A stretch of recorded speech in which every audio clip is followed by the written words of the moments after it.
आइए आज हम समझते हैं अपने संविधान के बारे में। एंड हम अपने संविधान के भाग एक को समझने से पहले संविधान की कुछ बेसिक चीज़ों को समझने का प्रयास करते हैं, क्योंकि अगर हम लोगों ने सीधा भाग एक पे फोकस किया तो आप लोग को थोड़ी सी कन्फ्यूजन का सामना करना पड़ सकता है। अगर हम बात करें अपने संविधान की, तो संविधान, क्योंकि हम जानते हैं कि संविधान के निर्माता डॉक्टर भीमराव अंबेडकर को माना जाता है। और अगर आप लोगों को भीमराव अंबेडकर से कुछ सीखना है तो ये सीखिए कि उतनी कठिन परिस्थिति में भी उन्होंने कैसे पढ़ाई की। और यहाँ अभी के समय में डिजिटल इंडिया में सब कुछ होने के बावजूद भी लोग नहीं पढ़ पाते हैं।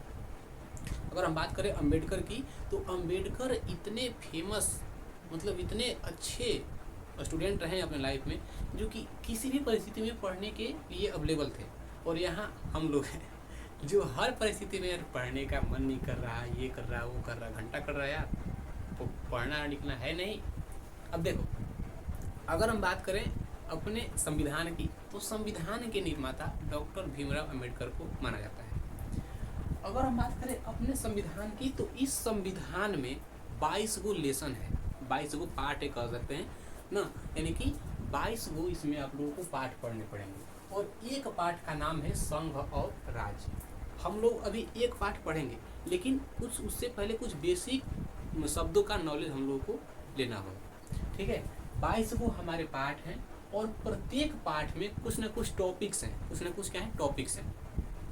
और अगर हम 22 पाठों को मिलाएंगे, ठीक है, तो 22 पाठों में जो टॉपिक हमारे सामने निकल करके आएंगे वह 395 निकल करके आएंगे। और इन 395 टॉपिक्स में ना जो हमारे 8 टॉपिक बहुत ही महत्वपूर्ण है। तो 22 गो पाठ है, तो संविधान की भाषा में यानी कि राजनीति की भाषा में पाठ को पाठ न बोल करके वहाँ पे ना भाग बोलता है। क्या? भाग, दौड़ के भागने वाला भाग नहीं, वहाँ पे भाग बोलता है। और अगर आप लोग भाग को इंग्लिश में कन्वर्ट कीजिएगा तो वहाँ पे लेसन देगा। तो हमारे संविधान में लेसन 22 यानी कि पाठ 22 भाग 22। हमारे संविधान में जो ये 22 भाग हैं, इन 22 भागों में कितने टॉपिक्स हैं? तो 395। और 395 को संविधान की भाषा में ना टॉपिक न बोल करके बोलता है अनुच्छेद। क्या बोलता है? अनुच्छेद, यानी कि आर्टिकल्स। तो हमारे संविधान में यानी कि इंडियन कॉन्स्टिट्यूशन में आर्टिकल्स की संख्या 395, 395, ठीक है, यहाँ पे ये हो जाएंगे। तो आर्टिकल की संख्या 395। और इन आर्टिकल में जो सबसे महत्वपूर्ण आर्टिकल हमारे पास है वे 8 हैं। और जो ये 8 महत्वपूर्ण है तो उसको लोग बोलेंगे इम्पोर्टेंस या फिर ना स्पेशल। लेकिन संविधान की भाषा में इसको इम्पोर्टेंट और स्पेशल ना बोल करके बोलता है शेड्यूल। क्या बोलता है? शेड्यूल। तो शेड्यूल 8 यानी कि अनुसूची 8, अनुच्छेद 395, भाग 22। ये हमारा जब संविधान बना था तब है। संविधान जब बना था यानी कि 26 नवंबर 1949 वाले दिन, उस टाइम पे हमारे संविधान में कुल 22 गो भाग था। अनुच्छेद 395 था और अनुसूचियाँ 8 थी। अभी वर्तमान समय में भाग हो गया है 25, कुछ बदलाव, कुछ तोड़ना जोड़ने के क्रम में 22 हो गया है 25। अनुच्छेद हो गया है 470। तो हम लोगों को ये सब पढ़ना नहीं है, बस आप लोगों को समझना है ना। अनुच्छेद हो गया 470 हो गया है फिलहाल में, और अनुसूची 12 है। और हम लोगों को ये वाला पढ़ना है 12 अनुसूचियों के बारे में। ठीक है, हम लोग को अनुसूचियाँ 12 पढ़नी है, क्योंकि ये बहुत ही स्पेशल है। और यहाँ से आप लोग एग्जाम में बाबू क्वेश्चन बहुत खतरनाक तरीके से पूछता है। ठीक है, तो सबके बारे में पढ़ेंगे, लेकिन धैर्य के साथ, पेशेंस के साथ, क्योंकि पेशेंस बहुत ही ज़रूरी है किसी भी काम को करने के लिए। अगर आपके पास पेशेंस नहीं है तो फिर आप लोग ना उसी के कहीं के लायक नहीं रहेंगे। अब देखिए, भाग 22, अनुच्छेद 395, अनुसूची 8 हमारे हो गया। और हमारे संविधान जब बना था 26 नवंबर 1949 वाले दिन, तो वह वहाँ पे तो बन करके रेडी हो गया था, लेकिन लागू किया गया 26 जनवरी 1950 वाले दिन। तो समझिए, जब संविधान बन गया था, संविधान बना कब था? तो 26 नवंबर 1949 को हमारा संविधान बन गया था। और 26 नवंबर को हर साल संविधान दिवस मनाया जाता है। और ससुरा संविधान को संविधान न बोल करके राजनीति की भाषा में बोलता है विधि। विधि, तो विधि दिवस बोलेगा चाहे संविधान दिवस बोलेगा, तो 26 नवंबर होगा यहाँ पे। अब देखिए, जब संविधान बना था ना, तो 1949 से लेकर के अभी तक जो अभी हमारा जो डेट है हमारे पास, 1949 से लेकर के अभी तक की डेट के अनुसार हमारे संविधान में बदलाव करने की कोशिश की गई 127 बार। कितनी बार? 127 बार।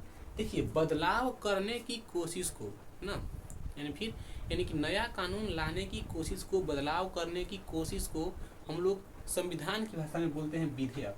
क्या बोलते हैं? विधेयक। अब ये विधेयक कैसे पास होता है, संसद में कैसे जाता है, क्या होता है, ये एक अलग टॉपिक हो गया। लेकिन आप लोग बस इतना समझिए कि हम अपने संविधान में बदलाव करने की कोशिश, यानी कि संशोधन करने की कोशिश किए हैं 127 बार। और संविधान की भाषा में बदलाव को बदलाव न बोल करके बोलता है संशोधन। बस थोड़ी बहुत आप लोगों को दिक्कत होगी शब्दों को लेकर के, अगर आप लोग पहली बार पढ़ रहे हैं तब। बदलाव करने की कोशिश की गई थी 127 बार, लेकिन रियल में बदलाव कितनी बार हुआ है? तो 105 बार। यानी कि बदलाव हो गया है, यानी कि 105 बार नए नए कानून, कुछ कानूनों को इसमें तोड़ा गया, कुछ कानूनों को इसमें हटाया गया, कुछ कानून को जोड़े गए, ऐसे वहाँ पे किए गए। तो बदलाव करने की कोशिश 127 बार। बदलाव हुए, जब बदलाव होगा तो कानून बनेगा, कुछ कानून बनेगा, कुछ कानून हटेगा, तो सबको लेकर के 105 बार हमारे संविधान में संशोधन किए गए हैं। यहाँ तक आप लोग क्लियर हो गई होगी। अब देखिए, संविधान के भाग 1 को शुरू करने से पहले आप लोगों को 3 शब्दों को समझना पड़ेगा। जब हमारा देश आज़ाद हुआ था, यानी कि 15 अगस्त 1947 को, उसी के आसपास की अगर हम बात करें, उस दौर में हम जाएं, तो हमारे देश के 552 टुकड़े हुए थे। कितने हुए थे? 552 टुकड़े हुए थे। और 552 टुकड़ों को एक करना, और वो भी यूनियन के फॉर्म में, जो कभी आपस में टूटे ही नहीं, उस रूप में जोड़ना एक अपने आप में बहुत ही कठिन काम था। और इस कठिन काम को दिया गया सरदार वल्लभ भाई पटेल, बीपी मेनन और लॉर्ड माउंटबेटन को। और सरदार वल्लभ भाई पटेल ने इन 552 टुकड़ों को इतने सुदृढ़ तरीके से जोड़ा, और जोड़ करके केवल 4 गो में मिला दिया, केवल 4 गो कर दिया। सोचिए कि बहुत मतलब वहाँ पे दिक्कतें थी, क्योंकि 552 टुकड़ा अपने आप में बहुत होता है यार। और उस टाइम पे 552 टुकड़ों में 552 अलग अलग राजा थे, सबकी माइंडसेट अलग अलग थी। कोई बोलता था कि आप हमें मिली, हम आप में क्यों मिले, ऐसे लोग वहाँ पे थॉट रखते थे। तो वहाँ पे इन 552 को आपस में मिलाना एक अपने आप में बहुत ही बड़ी जिम्मेवारी हो गई थी। और सरदार वल्लभ भाई पटेल ने इन 552 टुकड़े को आपस में मिला करके एक नव भारत, अखंड भारत का निर्माण किया। और अभी भी भारत के 2-3 टुकड़े हो चुके हैं। खैर उसे छोड़िए, हम लोग अपने टॉपिक पे आते हैं। देखिए, एक होता है कॉन्फेडरेशन, यानी कि आप लोगों को संशोधन समझ में आ गए होंगे। विधेयक क्या होता है? विधेयक मतलब जो बदलाव करने की कोशिश की गई है। कानून का मतलब कि जो बदलाव हो चुका है। अनुसूचियाँ यानी कि शेड्यूल संविधान में कितनी है? तो 12 है। संविधान जब बना था कितनी थी? तो 8 थी। लेकिन आप लोगों से क्वेश्चन ऐसे नहीं पूछेगा कि संविधान जब बना था तो कितनी थी, नहीं। ऐसे पूछता है कि मूल संविधान में, मूल का मतलब जो पहले ना, मूल संविधान में अनुसूची कितनी थी? यहाँ पे 8 थी, तो वहाँ पे जोड़ दिया गया। मूल संविधान में भाग कितने थे? 22, अभी वर्तमान में 25। लेकिन सबसे महत्वपूर्ण क्वेश्चन ये वाला है कि मूल संविधान में अनुसूची कितनी थी? तो 8, और अभी वर्तमान समय में अनुसूची कितनी है? तो ये हमारे हो जाएंगे 12। ठीक है। अब देखिए, कॉन्फेडरेशन एक होता है परिसंघ, और परिसंघ का मतलब होता है कि अगर कोई भी राज्य या फिर कोई भी क्षेत्र अगर एक दूसरे से जुड़े हुए हैं, अगर उनमें कभी आपसी विवाद होती है तो वह टूट सकते हैं ना। और एक होता है फेडरेशन, और फेडरेशन का मतलब कि अगर कोई भी राज्य ना आपस में जुड़े हुए हैं, एक देश बनाए हुए हैं, और उनमें कभी आपसी विवाद हुई तो वो टूट सकते हैं। यानी कि कॉन्फेडरेशन और फेडरेशन ये दोनों ही एक दूसरे के ना, यानी कि एक जैसे हैं। ये दोनों आप यानी कि टूट सकते हैं कभी भी। लेकिन हमारा भारत ना कॉन्फेडरेशन है और ना ही फेडरेशन है, हमारा भारत यूनियन है। यूनियन का मतलब कि भारत का कोई भी राज्य कितना हो प्रयास कर ले, वह भारत से अलग नहीं हो सकता है। हाँ, भारत में रहेगा, लेकिन उसका नाम चेंज हो सकता है, उसकी सीमा चेंज हो सकती है। जैसे छत्तीसगढ़ एक नया राज्य बन गया, तेलंगाना एक अलग राज्य बन गया, झारखंड अलग राज्य बन गया, लेकिन है तो भारत में ही ना। तो भारत हमारा यूनियन है, यानी कि यह संघ है। फेडरेशन का मतलब भी होता है संघ, और यूनियन का मतलब भी होता है संघ। लेकिन हमारा भारत एक यूनियन कंट्री है, यानी कि एक संघ वाला देश है और इसके राज्य और केंद्रशासित प्रदेश कभी भी भारत से अलग हो ही नहीं सकते। इतना जोरदार तरीके से इसको बनाया गया है बहुत अच्छे तरीके से ना। और इसका श्रेय जाता है सरदार वल्लभ भाई पटेल को, क्योंकि उस तरह के लायक सोच रखना उस टाइम पे, और वो भी उतनी कठिन परिस्थिति में, अपने आप में एक बहुत ही बड़ी चैलेंजिंग फेस होता है वहाँ पे। तो हम समझते हैं आगे जा करके। देखिए, अमेरिका एक फेडरेशन कंट्री है, यानी कि अमेरिका के अगर किसी राज्य में विवाद होता है तो वह चाह करके एक अलग अपना देश बना सकता है। लेकिन अगर भारत में किसी राज्य में विवाद होता है देश के प्रति ना, अगर किसी राज्य सरकार का केंद्र से विवाद हो गया तो वह चाह कर भी अपने राज्य को अलग नहीं कर सकता है। क्यों? क्योंकि वह पहले से ही लिख दिया गया है कि India is a permanent joint, वह टूटेगा ही नहीं कभी भी। आप कितना हो तोड़ लीजिए उसको, आप तोड़ लीजिए, ब्लैक होल की तरह हो गया है पूरा। लेकिन परिसंघ में ये कभी भी टूट सकता है। खैर, यहाँ पे हम लोग को अभी अपने देश के बारे में पढ़ना है। तो हमारा देश कैसा है? एक यूनियन है। संघ का मतलब यहाँ पे आप लोग ये मत समझिएगा फेडरेशन, संघ का मतलब यूनियन, यानी कि हमारा भारत एक यूनियन कंट्री है। ठीक है, अब आते हैं हम लोग अपने पहले पाठ यानी कि लेसन 1 की तरफ। लेसन 1 का नाम है राज्य और संघ। तो आप लोग संविधान पढ़ रहे हैं यानी कि राजनीति पढ़ रहे हैं, तो आप लोगों को लेसन 1 का नाम भी याद रख करके चलना पड़ेगा। ऐसे क्वेश्चन पूछता है भाग 1 में है क्या है, तो भाग 1 का नाम क्या है, ऐसे आप लोगों को वहाँ पे क्वेश्चन पूछेगा। तो भाग 1 का नाम है यानी कि पाठ 1 का नाम है संघ और राज्य, यानी कि यूनियन। देखिए यहाँ पे संघ का मतलब यूनियन, संघ का मतलब यूनियन, जो कि कभी टूटेगा ही नहीं। ठीक है, यूनियन एंड इट्स टेरिटरी, यानी कि भारत राज्यों और केंद्र शासित प्रदेशों का एक समूह है। यह किस में कहा गया है? तो भाग 1 में कहा गया है। और यूनियन का मतलब होता है कभी न टूटने वाला, वहाँ पे संघ हो गया। और इस भाग में इस टॉपिक 1 से लेके 4 तक जिक्र किया गया है, यानी कि एक पाठ में 1 से लेकर के 4 तक का टॉपिक है। 1 से लेके 4 तक हमारा अनुच्छेद है ना, जो कि हमारा टॉपिक यहाँ पे आप लोग समझने के लिए इसको कर सकते हैं। अब देखिए, अनुच्छेद 1 में कहा गया है कि भारत राज्यों का एक संघ है, यानी कि भारत चाह करके भी भारत के कोई राज्य भारत से अलग नहीं हो सकते हैं। चाह कर भी पंजाब कितना ही विवाद कर ले कि हम एक अलग देश होना चाहते हैं, ये होना चाहते हैं, ऐसे होना चाहते हैं, चाह कर भी पंजाब भारत से नहीं टूट सकता है। क्यों? क्योंकि पहले ही संविधान में यह तय कर दिया गया, लिख दिया गया है कि भारत कभी भी नहीं टूटेगा। भले वो पाकिस्तान अलग हो गया, वो अलग बात है, क्योंकि उस टाइम पे हमारे पास संविधान नहीं था, देश गुलाम था, वह एक अलग बात है। लेकिन अभी के समय में कोई भी राज्य हो, चाहे महाराष्ट्र हो, बिहार हो, गुजरात हो, कोई भी हो, वह भारत से अलग नहीं हो सकता है ना। जैसे हमारे शरीर से हमारा दिमाग अलग नहीं हो सकता है, अगर होगा तो मर जाएंगे हम लोग, सेम उसी प्रकार से भारत का कोई भी राज्य भारत से अलग हो ही नहीं सकता है। इतना कड़ा कानून तरीके से भारत को बनाया गया है। और यह बात संविधान के पहले ही अनुच्छेद में लिख दी गई है कि भारत राज्यों का संघ है, यानी कि कभी टूटेगा ही नहीं। India is A union country यहाँ पे लिखा गया है। ठीक है, और अनुच्छेद 2 में लिखा गया है, हमारे संविधान के अनुच्छेद 2 में लिखा गया है कि अगर भारत सरकार चाहेगी, भारत की अगर संसद चाहती है तो वह विदेशी राज्य को भारत में मिला सकती है, वह विदेशी राज्य को भारत में मिला सकती है। याद कीजिए आप लोग 1975 वाले दिन 35वें संविधान संशोधन के द्वारा, ठीक है, यानी कि 35वें संविधान संशोधन के द्वारा 1975 में, यानी 1974 होगा यहाँ पे 1974, यानी कि 1974 में 35वें संविधान संशोधन के द्वारा सिक्किम को भारत का सह राज्य बनाया गया। क्या बनाया गया? सिक्किम को भारत का सह राज्य बनाया गया। देखिए, सिक्किम पे आक्रमण हुए और सिक्किम भारत में मिलना चाहता था, तो भारत में जो उस टाइम पे ना शासन जिसके हाथों में था इंदिरा गांधी के, वो बोली कि नहीं आप भारत में हम मिलना चाहते हैं। तो सिक्किम वाला बोला, तो वहाँ पे भारत की जो सरकार थी बोली हाँ आइए मिल लीजिए, इसमें कोई दिक्कत नहीं, क्योंकि भारत के संविधान में पहले से लिख दिया गया है कि भारत अगर चाहेगी तो किसी भी विदेशी राज्य को अपने में मिला सकती है। तो सिक्किम भारत में मिल गया, लेकिन वह पूर्णतः नहीं मिला। सिक्किम वाले बोले कि हम आपके देश में मिलेंगे, कैसे मिलेंगे?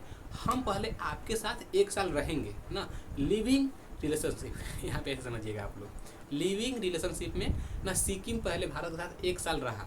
1 साल रहने के बावजूद सिक्किम को लगा कि नहीं अब हमको भारत में मिलना चाहिए। यानी कि जैसे लिविंग में क्या होता है कि पहले हम साथ में कुछ समय बिताए और समय बिताने के बाद अगर लगा कि नहीं शादी होनी चाहिए तब शादी होगी, नहीं तो शादी नहीं होगी, आप अपने रास्ते हम अपने रास्ते। सेम सिक्किम में वैसे ही किया है। सिक्किम पहले भारत में 1 साल रहा, घुला मिला, सिक्किम को लगा कि नहीं भारत वाले अच्छे हैं, अच्छे तरीके से बिहेव कर रहे हैं, तब सिक्किम वाले ना भारत में 16 मई 1975 वाले दिन भारत में मिल गए ना 36वें संविधान संशोधन के द्वारा, और यह भारत का 22वां राज्य बना। तो भारत का 22वां राज्य सिक्किम भारत में पूर्णतः कब मिला है? तो 16 मई 1975 को किस संविधान संशोधन के द्वारा? तो संविधान संशोधन 1900 यानी कि संविधान संशोधन 35 में भारत का स्वराज्य बना है। 35 में सिक्किम बोला कि हम पहले मिलेंगे आप लोगों से, लेकिन पूर्णतः नहीं, लिविंग में ना, पहले आप लोगों से हम घुलेंगे मिलेंगे, फिर उसके बाद में आप लोगों से मिलेंगे। तो ये हमारे अनुच्छेद 2 में कहा गया है। अनुच्छेद 3 में कहा गया है ना कि अगर कोई राज्य चाहता है कि हमारी क्षेत्रफल बहुत बड़ी है तो उसको छोटा कर दिया जाए, या फिर अगर कोई राज्य चाहता है कि हमारा नाम खराब है तो उसको ना चेंज कर दिया जाए, तो वहाँ पे उस राज्य की क्षेत्रफल और उस राज्य का नाम चेंज किया जा सकता है। यह हमारा अनुच्छेद 3 कहता है। अनुच्छेद 3 में यह पूर्णतः साफ साफ कह दिया गया है कि अगर किसी राज्य को अपनी सीमा को लेकर के या फिर अगर किसी राज्य को अपने नाम को लेकर के कोई प्रॉब्लम है तो हमको बताए, हम उसको चेंज कर देंगे। और ऐसा हुआ भी है। 1 नवंबर सन 2000 ईस्वी को ना मध्य प्रदेश से छत्तीसगढ़ को अलग कर दिया गया, और 9 नवंबर को यूपी से उत्तराखंड को अलग कर दिया गया है, और 1936 में बिहार से उड़ीसा को अलग कर दिया गया है। और वहाँ पे अगर हम बात करें तो 15 नवंबर 2000 को बिहार से झारखंड को अलग कर दिया गया है। तो ये तीनों चारों राज्यों को जब अलग किया गया है, यहाँ पे 2014 में तेलंगाना भी अलग हो गया, एक अलग राज्य बन गया।